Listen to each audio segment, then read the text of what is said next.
Em nome do Pai, do Filho e do Espírito Santo. Louvado seja nosso Senhor Jesus Cristo. Estamos no terceiro dia de nosso seminário na TV. Um seminário que foi preparado pensando em você e a sua vida espiritual. Seja bem-vindo a esse terceiro dia. Seja bem-vindo ao seminário na TV. Seja bem-vinda ao seminário na TV. Seja bem-vinda para estar conosco mais esse passo, mais esse dia de seminário. Nós já refletimos sobre a Trindade, já refletimos sobre a missão, a pessoa e missão do Espírito Santo, e hoje nós vamos refletir sobre a promessa desse Espírito Santo. O Espírito Santo foi prometido. No Velho Testamento, o Espírito Santo era desconhecido efetivamente, porque Deus se revela como Criador, como Pai, como Deus bondoso, o Deus que resgata seu povo do exílio, o Deus que se revela como aquele que é capaz de nos salvar, de dar sentido à nossa vida. Resgatou o povo da escravidão do Egito, constituiu um povo para si. E prometeu que através desse povo nos daria a salvação em seu Filho. E Jesus Cristo veio. Jesus Cristo veio, assumiu a humanidade em todos os seus aspectos, menos no pecado. E morrendo na cruz e ressuscitando nos salvou. Mas ele fez uma promessa, porque essa salvação que nos foi concedida em Jesus Cristo e por Jesus Cristo, precisava ser comunicada a nós, precisava ser efetivada em nossa vida. Então Jesus Cristo promete o Espírito Santo. O Espírito Santo que viria para permanecer conosco, para permanecer em nós. No Velho Testamento, o Espírito Santo veio várias vezes sobre os reis, sobre os profetas, sobre pessoas ungidas para uma missão específica, como os juízes, aqueles que governavam ou que lideraram o povo de Deus durante um certo período.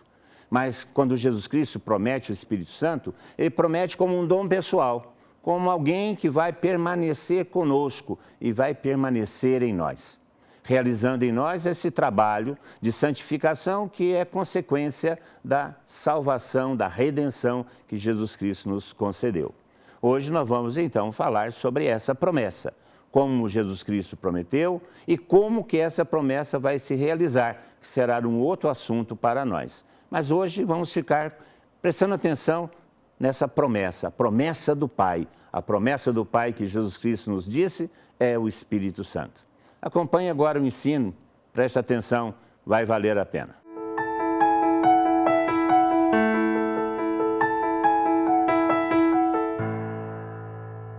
Meus queridos irmãos e irmãs, a paz de Jesus a cada um de vocês.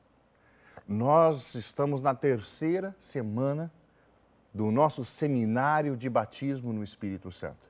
Eu e outros irmãos estamos aqui trazendo a você uma mensagem de vida, uma mensagem que pode transformar a sua vida. Nessa semana, nós estamos falando a respeito da promessa do Pai. E a Bíblia nos garante que o Senhor é fiel para cumprir aquilo que promete. Diz que não é homem para mentir ou para voltar atrás. Não muda, não há nele sombra de variação. Aquilo que Deus promete se realiza. E Ele prometeu que encheria você e eu do Espírito Santo. Ele quer cumprir a sua promessa. Ele vai cumprir a promessa. Abra o seu coração. Eu quero falar a respeito dessa promessa, disso que Jesus revelou a respeito do Espírito Santo e que já o Pai já vinha concedendo ao povo de Israel vislumbrar. A primeira menção ao Espírito Santo que nós vemos nas Sagradas Escrituras é propriamente Gênesis capítulo 1. Eu vou até abrir aqui Gênesis capítulo 1 para que você veja. Logo no início vai dizer assim: no princípio Deus criou o céu e a terra. A terra estava sem forma e vazia, as trevas cobriam o abismo e o Espírito de Deus pairava sobre as águas. É a primeira menção ao Espírito de Deus que nós vemos na narrativa de Gênesis. Depois nós vamos ver que o Senhor Deus começa assim: Deus disse, faça-se a luz. Depois diz, faça-se um firmamento entre as águas, que as águas que estão debaixo do céu se juntem no mesmo lugar. Deus vai dando ordens, vai pronunciando a sua palavra. E João, no capítulo 1 do seu evangelho, vai dizer que Cristo é o Verbo, a palavra de Deus. Nós vemos no Gênesis, é Cristo que vai nos dar essa revelação, a presença da Trindade criando todas as coisas. O Pai, o Criador, o Filho, que é a palavra que sai da boca do Pai, e o Espírito Santo que paira sobre as coisas criadas. O Espírito Santo é o ordenador, santificador e aquele que consagra todas as coisas.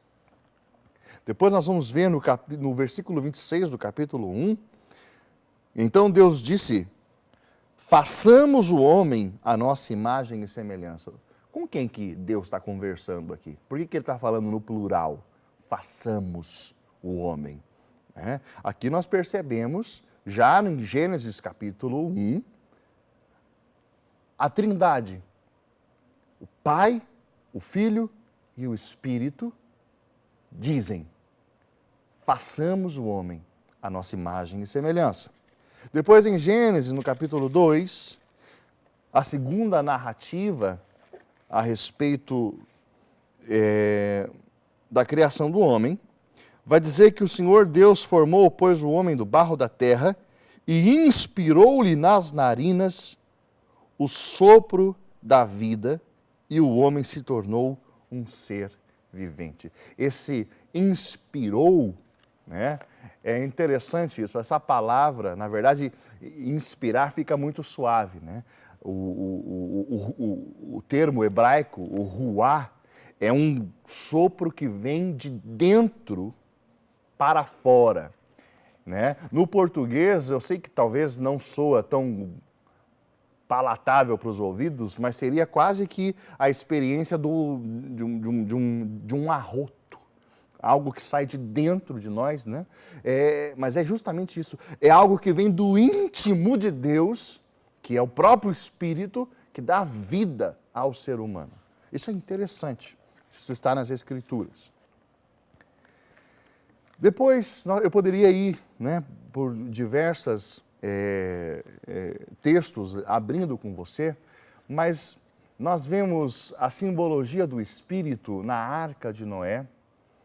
Até hoje, né, você pode ver qual é o símbolo que nós vemos na Arca. Noé, para tentar descobrir se as águas da morte já baixaram, se há esperança para poder atracar em algum lugar e retomar vida, ele lança uma pomba. E esta pomba depois retorna com um ramo de oliveira na sua boca. Isso é prefiguração da salvação. Prefiguração. A oliveira, da onde vem o vinho, o sangue de Cristo, na Santa Ceia, na missa, o Espírito Santo, que é o que realiza isso pela epíclese, o Espírito Santo que comunica a salvação de Cristo a nós. Perceba, são analogias. Nós vamos ver que quando Moisés retira o povo do Egito e está com o povo no deserto, ele se sente sozinho para lidar com todas as demandas do povo. E é inspirado, então, a reunir um grupo de anciãos na tenda, para que o Espírito que estava em Moisés também estivesse nesses homens, para que assim eles pudessem instruir o povo.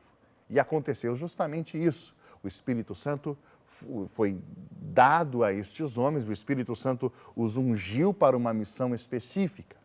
Nós vamos ver experiências de homens sendo inspirados, sendo tomados pelo Espírito Santo, em todo o Antigo Testamento. Isso aconteceu com os profetas, isso aconteceu com os juízes, isso aconteceu com os reis, homens, mulheres que para uma determinada missão recebiam um revestimento do Espírito, realizavam aquela missão e depois o Espírito Santo os deixava.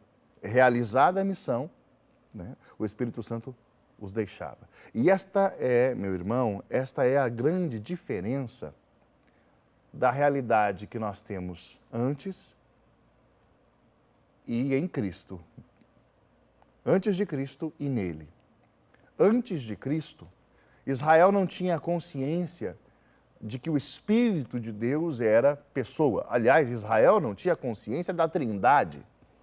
É a leitura cristã que consegue perceber, é a revelação de Jesus que nos dá a perceber a Trindade. Com a abertura de olhos que o Senhor Jesus nos dá, nós conseguimos olhar para o Antigo Testamento e perceber a Trindade ali. Mas o Espírito Santo era que eles nem sequer sabiam que da sua existência enquanto pessoa, se dava para uma determinada missão. E ele não era permanente, não era dado a todos, era dado a um juiz, a um rei, a um profeta, a um homem para um momento específico. E depois que a missão era realizada, o Espírito o deixava, ou a deixava. É muito interessante, e Paulo vai falar muito sobre isso nas suas cartas, que a lei havia sido dada ao povo no Antigo Testamento, e a lei para o povo significou a morte. Em que sentido? No sentido de que, a partir daquele momento, eles começavam a saber o que é certo e o que é errado, o caminho da vida e o caminho da morte, mas por causa do pecado original, por causa da concupiscência, por causa das tendências que nós temos para o mal, o homem não via em si forças para cumprir a lei. Então Paulo diz, a lei veio para a minha morte. Eu não consigo viver aquilo que a lei está propondo para mim. Perceba você, talvez às vezes você não entende, né? Se a gente lê a Bíblia e fala, nossa, olha que povo de cabeça dura esse povo de Israel, olha que pecados que eles estão, como é que eles conseguiram trair Deus assim? Nossa, que coisa ridícula. Olha, por que eles caíam tanto na idolatria? Por que caíam tanto naquele outro pecado? Primeira coisa que você precisa entender é justamente isso. Eles tinham a lei, mas não havia a graça revestindo eles, capacitando para que eles pudessem viver de fato aquela lei. É muito interessante que o profeta Ezequiel, eu vou ler um trecho de Ezequiel, ele viveu um dos momentos mais obscuros da vida do reino de Judá, né? Quando Manassés reina por 55 anos, um rei terrível, né? Ele faz sacrifícios a um deus chamado Moloque, que exigia o sacrifício de todo primogênito. Ele mata o próprio filho dele, ele ordena que Israel mate os seus filhos, ele instaura o culto de prostituição dentro do templo, ele fez assim, Israel era cheio de superstição, de altares de deuses estranhos, e por 55 anos foi assim. De repente, vem Josias, né? Filho, neto, na verdade, de Manassés, e descobre o livro da lei, lê o livro da lei, entende aquilo, rasga suas vestes, manda tirar tudo aquilo que era errado, acaba com a prostituição, derruba os altares, acaba com o altar de Moloque e restaura a liturgia, volta. Todos os princípios religiosos de Judá retornam. Oh, que maravilha! Não se celebrava a Páscoa há anos, ele manda celebrar a Páscoa. Que maravilha! Os hinos voltaram a ser cantados, o culto voltou a acontecer. Que grande maravilha! Olha que coisa linda! que acontece, e Ezequiel começa a denunciar isso, é que o coração do povo continua podre. Eles continuam adulterando, continuam prejudicando o órfão, prejudicando a viúva, entram no templo de Deus, cantando as coisas de Deus, mas tramam o mal, porque o coração deles continua pecador. Eles sabem a lei, agora eles leem a lei, agora eles conhecem a lei, mas não vivem, não tem sequer força para isso. E Ezequiel, cheio de dor, fala assim: Senhor, não tem jeito. E no capítulo 18, Ezequiel conta que uma vez o Senhor falou para ele assim: desce à casa do oleiro. E Ezequiel, na visão, desce à casa do oleiro. E observa o oleiro trabalhando no barro. E quando o barro se desfaz na mão do oleiro, como acostuma acontecer nos trabalhos de cerâmica, o oleiro retoma do mesmo barro o seu trabalho para fazer um vaso. E o Senhor diz para Ezequiel assim: Ezequiel, assim como esse oleiro que refaz, não posso eu refazer Israel? Não posso eu fazer isso? No capítulo 36 de Ezequiel, eu quero ler aqui, a partir do versículo 25, há uma promessa.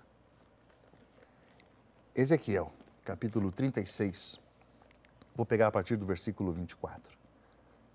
Eu vos retirarei do meio das nações, eu vos reunirei de todos os lugares e vos conduzirei ao vosso solo. Derramarei sobre vós águas puras, que vos purificarão de todas as vossas imundícies e de todas as vossas abominações. Eu vos darei um coração novo, em vós porei um espírito novo. Tirarei do vosso peito o coração de pedra e vos darei um coração de carne. Dentro de vós colocarei meu espírito, fazendo com que obedeçais as minhas leis e sigais e observeis os meus preceitos. Amém? O Senhor está dizendo o seguinte para Ezequiel: Ezequiel, vai chegar o dia no qual eu vou mandar o meu oleiro. E o meu oleiro vai quebrar esse coração de pedra e vai pegar esse mesmo barro e vai levantá-lo no tordo do Espírito. Cristo é o oleiro e o Espírito Santo é o tordo, aonde o Senhor faz o vaso novo. É interessante que está escrito aqui na Bíblia: vos darei um coração novo, porém em vós um espírito novo. Quando nós somos batizados sacramentalmente, o nosso espírito é recriado, é regenerado. Nós morremos com Cristo. Ninguém vai a óbito quando é batizado, né? Mas no espírito está acontecendo um óbito. Você morre e recebe um espírito novo, capaz de Deus, mediante a graça. E vai dizer assim: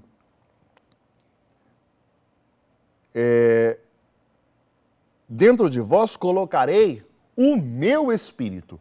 Ele regenera o nosso espírito mediante o envio do seu Espírito, o Espírito Santo.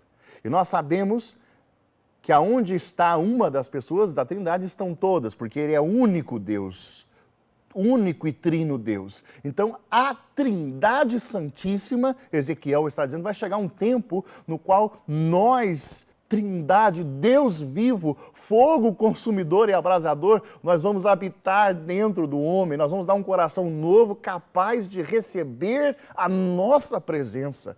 Vai chegar esse tempo. Quando isso acontece? Nos dias de Jesus de Nazaré. E deixa eu te falar uma coisa. Nós estamos no ano 2019 da graça do Senhor. Nós estamos nos dias de Jesus de Nazaré. Ou seja, isto daqui se cumpriu. Isto daqui é para você. O Senhor está dizendo, eu derramarei sobre você, Maria, José, João, Felipe, Márcia. Eu derramarei sobre você águas puras que te purificarão das tuas imundícies, sejam elas quais forem. Eu tirarei de você esse coração que não consegue me ouvir, não consegue me amar, não consegue me perceber. E te darei um coração novo, capaz disso. Eu te darei um espírito novo. Eu vou colocar em você o meu espírito. E sabe as coisas que você não consegue fazer? Porque você não tem forças? O adultério que você não consegue abandonar? A pornografia que é mais forte do que você? A fornicação, as relações sexuais fora do matrimônio? Sabe a língua que você não consegue controlar? As pessoas que você não consegue perdoar, que te fizeram tanto mal, humanamente não dá. O Senhor está dizendo assim, eu vou dar a você o meu espírito, a fim de que você, a partir de agora, consiga viver a minha lei, viver segundo os meus mandamentos. Ah, meus irmãos, que beleza! O Pai prometeu que ia fazer isso. Chegaria um dia no qual o oleiro viria, pegaria o barro quebrado, o barro que se desfez por causa do pecado, o levantaria de novo com suas mãos benditas, através do seu sangue, no tordo do Espírito, e nos faria capazes de Deus. Essa é a grande diferença do cristianismo, irmãos, para outras religiões. Se você perguntar para um judeu, falar assim, você vai para o paraíso? Pode ser que o judeu te responda assim, eu vou. Por quê? Eu observo as leis, eu guardo o sábado, eu vou às festas, eu subo ao templo, eu vivo os preceitos da minha religião. Portanto, eu mereço, eu fiz por onde, então eu vou para o paraíso. Se você perguntar, talvez, a um muçulmano, você vai para o paraíso? Ele vai dizer assim, é evidente que eu vou para o paraíso. Eu faço todos os preceitos prescritos na Torá, eu vou a Meca, eu faço tudo aquilo que está escrito, portanto eu mereço, eu vou para o paraíso. Agora, se você perguntar para um cristão de verdade, tá? Se você vai para o céu, se você vai para o paraíso, o cristão de verdade vai te responder assim, eu nasci no pecado, a minha mãe me concebeu no pecado, tenho em mim todas as concupiscências, sou digno de condenação, não teria por mim capacidade nenhuma, porque meus pensamentos muitas vezes não são os pensamentos de Deus. O modo como eu penso, as coisas que faço, as coisas que já me aconteceram, o modo como eu reagi a elas, me tornam dignos de condenação. Mas Deus amou o mundo de tal maneira que deu seu Filho para que todo aquele que nele crê não pereça, mas tenha vida eterna. E porque Ele me amou, Ele me retirou do império das trevas, me transportou para o reino do Filho do seu amor. Aquilo que era impossível para mim, Deus o fez. Então não é por causa dos meus méritos, por causa do que eu já fiz, por causa das coisas que eu consegui fazer, mas por causa do Filho de Deus que me amou e se entregou por mim, sim.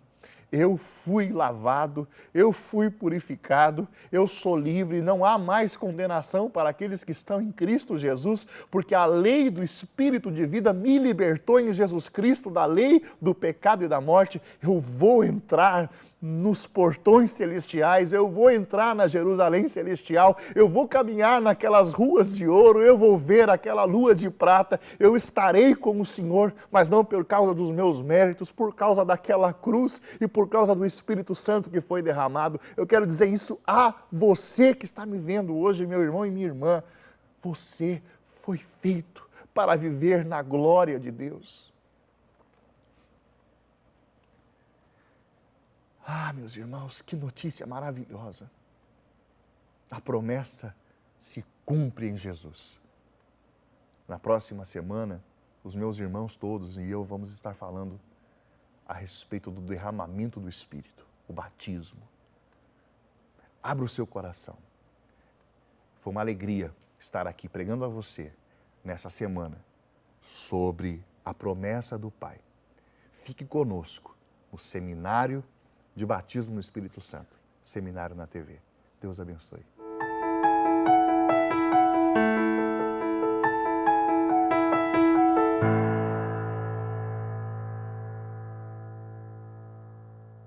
Como você viu, no dia de hoje, nesse terceiro dia do seminário, nós refletimos sobre a promessa. Por que refletir sobre a promessa? Para gerar em nosso coração aquela expectativa. Eu fico imaginando os apóstolos. Jesus Cristo ressuscitado se apresenta a eles e fala, olha, não se afastem de Jerusalém, permaneçam aí, esperem, aguardem o cumprimento da promessa do Pai que vocês ouviram de minha boca. João batizava com água, vós, porém, dentro de poucos dias, sereis batizados com o Espírito Santo. Jesus Cristo falava de uma promessa, essa promessa que se cumpriria. Então, falar da promessa é gerar em nosso coração essa expectativa, essa espera ansiosa e alegre que algo de bom vai acontecer.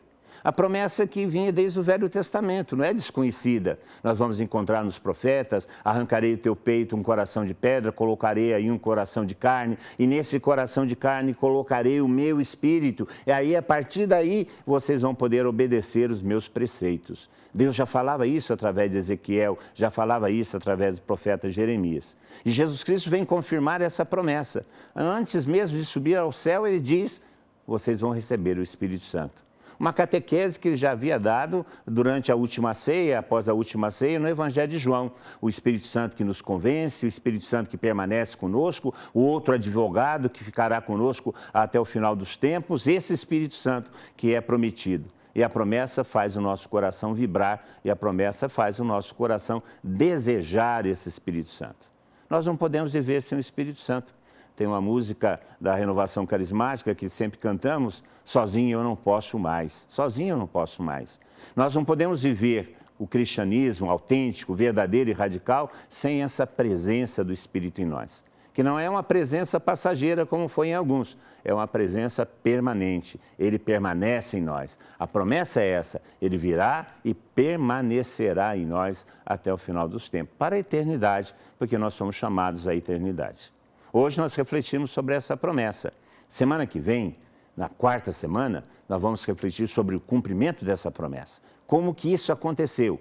E vamos desejar mais ainda que aconteça em nossa vida, para que a nossa vida tenha um sentido, o sentido da santidade, o sentido do céu.